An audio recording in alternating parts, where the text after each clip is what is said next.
Let's see. Spartan138, you're saying, what are some tips for getting good drawback and spin on the shots? I can't seem to ever draw no matter how low I go, and I almost end up with a stun shot. You already answered your own question for me, because this is what I always say to say to people when they ask me that question.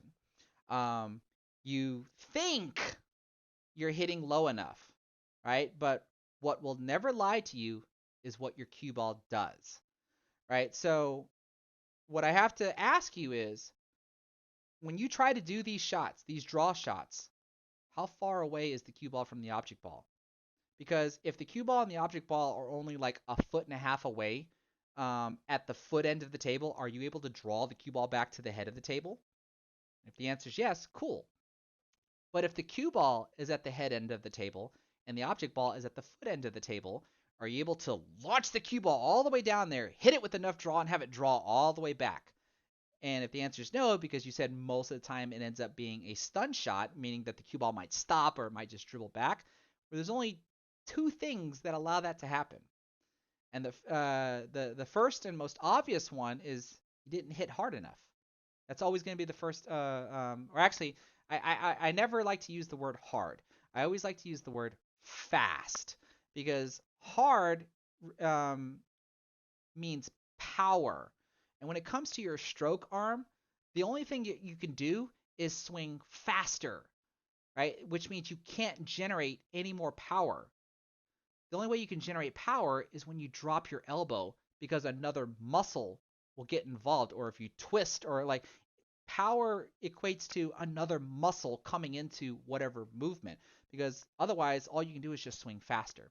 So you're either not swinging fast enough or you're not hitting low enough, one or the other. Now, you're saying that you hit low enough, but are you really hitting low enough? Like, can you absolutely for certain say that you're hitting low enough? Because I would question, if you were to record yourself trying to hit that low, right? And let's say this is the cue ball, and you're trying to hit this low on the cue ball. If you record yourself, will you find that you're actually hitting the cue ball here because you're afraid of miscuing? That's always the biggest blocker that I've seen from players, that when they try to hit the cue ball this low, they're afraid of miscuing and scooping the cue ball off of the table. So they inadvertently come up a little higher, and they don't actually hit the cue ball low enough, right? If you can be honest with yourself and actually find that out, that's going to be the problem. You need to just get over the fact that you could possibly miscue, but you need to learn what the muscle memory feels like on how to hit that low, how to hit that straight, and not actually miscue. And then you'll actually get the effect that you're looking for.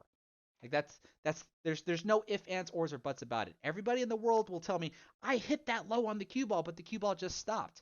Well, if you can honestly tell me you hit that low on the cue ball, then you just didn't hit fast enough. Otherwise, I would really challenge you, like, did you hit that low? Or did you come up at the last second and only hit this low? You might have hit hard enough, but you just didn't hit low enough. Like, find that out for me, and then we can see if there are other types of issues that your stroke might have in those cases there. Because I can almost guarantee you it's going to be either a combination of both of those things, or one of those things is going to be the problem.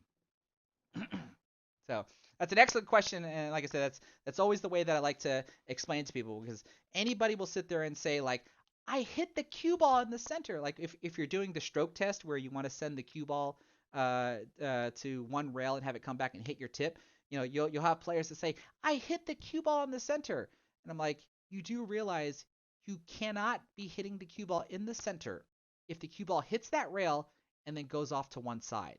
You either are not shooting straight, or you're not hitting the cue ball directly in the center. Like, the cue ball is not going to lie to you, right? So, like, those are the nitpick things that I would ask you to look into, and then maybe we can still try to figure out if there's anything more after that.